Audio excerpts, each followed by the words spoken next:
All right. Anything you'd like to say? And I'm going to just tell you, I don't go for this guy hitting people and hitting police officers. So he might not be walking out the back exit way today. Okay. Well, Your Honor, I'd ask that you reconsider that. I've watched the video in this matter.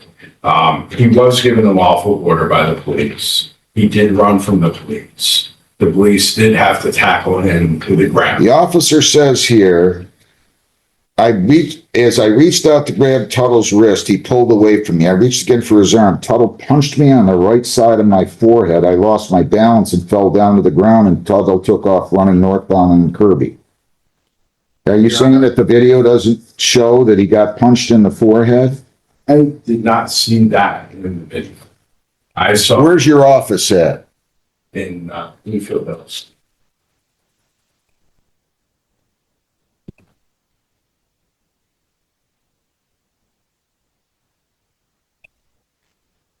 My view of the video is that it was basically a struggle while my client was on the ground refusing to be handcuffed. And I know that Mr. Muhammad had direct communication with the officers involved in the case before. Hang on 1 second. Yes.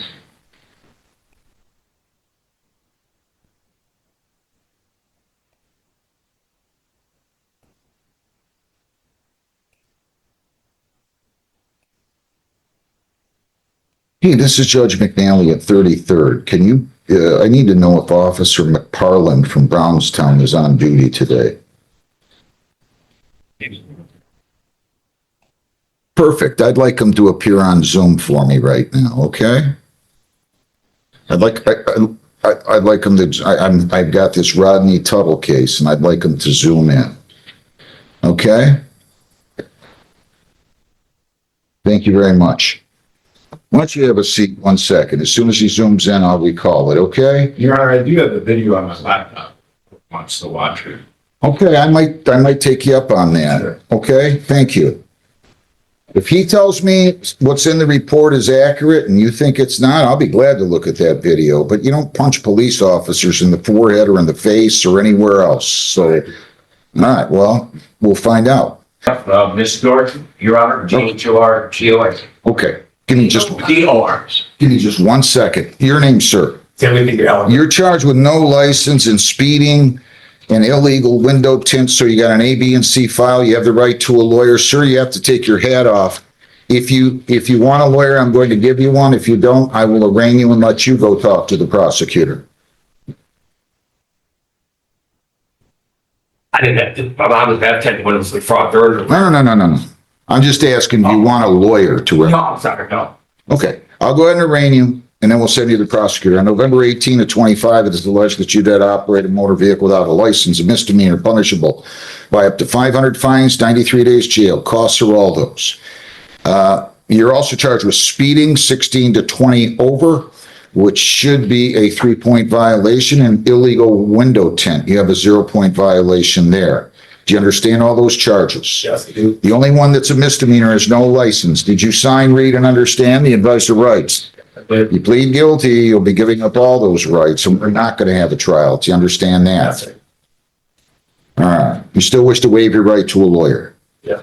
I'll enter a not guilty plea, $500 personal bond. You go sit out in the hallway.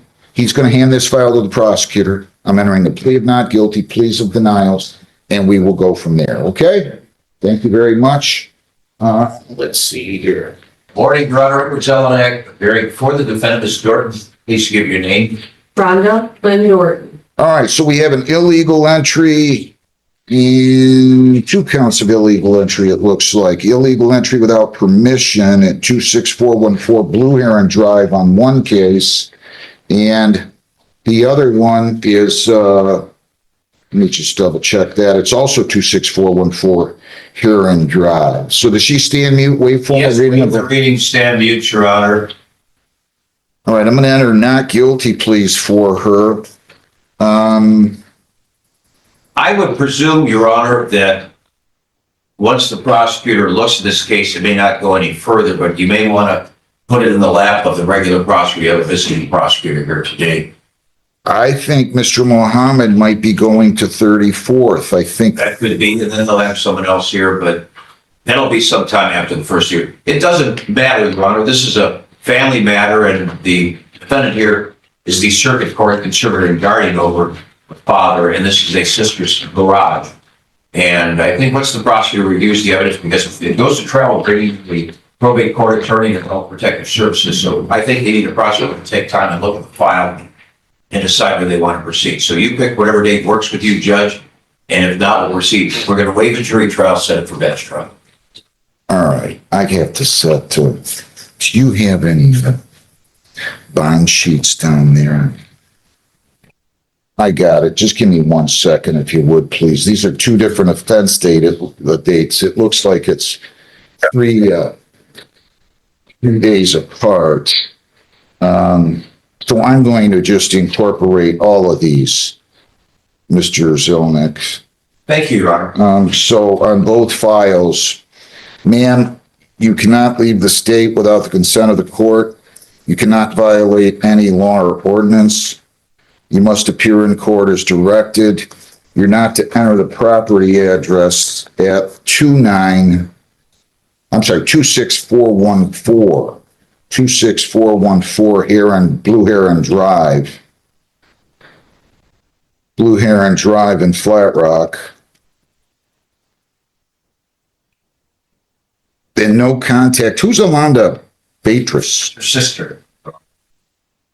And you're telling me your client is the appointed? Guardian and servitor over the father. I don't want to burden the court with the facts of the case, but there's a probate court follow-up hearing coming up in February, but I would like the prosecutor to look at all the facts and the court orders of who has the right to administer medical treatment to the father. I got it. So, and this would be a nice holiday story that could be wrapped up with everyone singing Merry Christmas, but I don't think that's going to happen, Your Honor. But otherwise, if you want to set it for the Tuesday before Christmas or after the first year, perhaps let things settle in. All right. Let me just do this.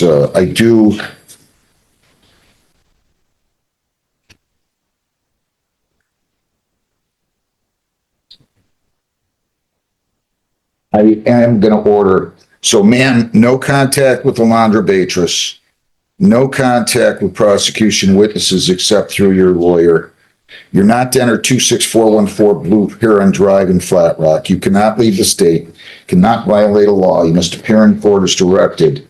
I'm going to have to order her to go over to get fingerprinted by 1 p.m. today, okay, on both of these cases. I'll explain that to her, yes. And we'll give her the order and the bond sheet.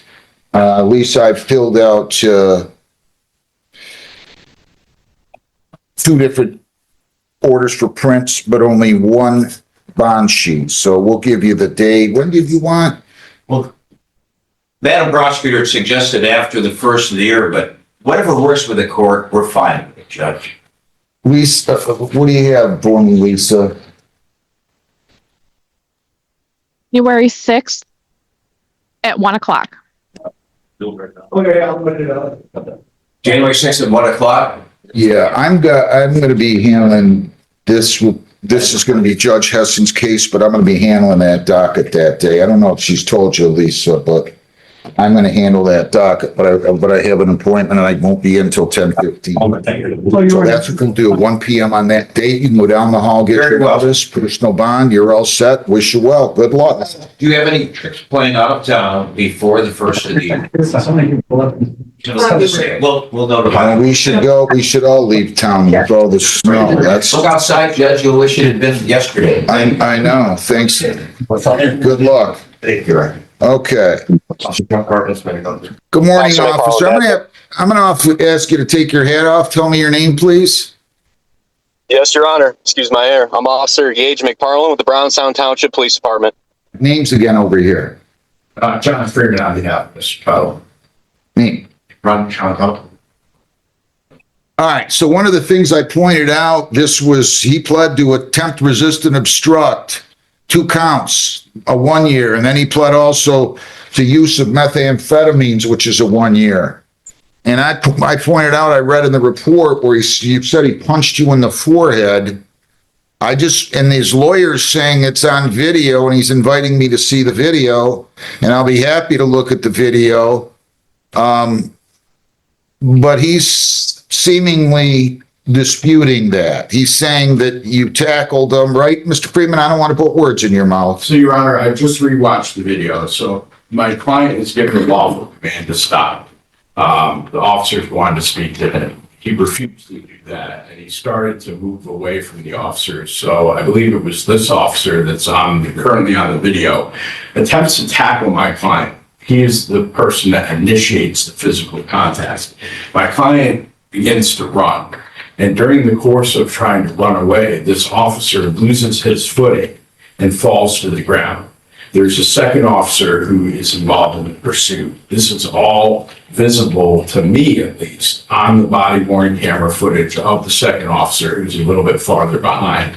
I do not see anything on this video of my client attempting to strike. He didn't say attempting.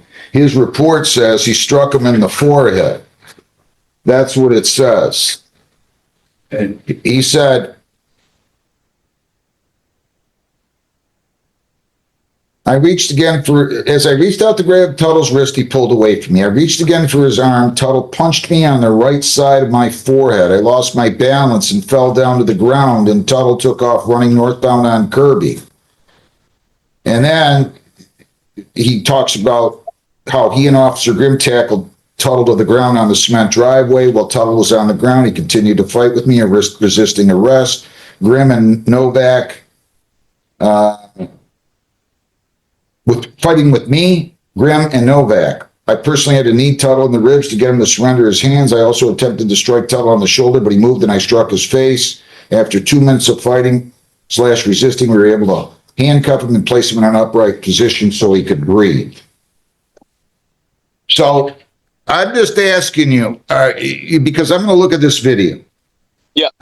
Did he in fact punch you in the forehead? Your Honor, I remember being struck as I went to grab Mr. Tuttle, and at that point I fell. That's what I remember.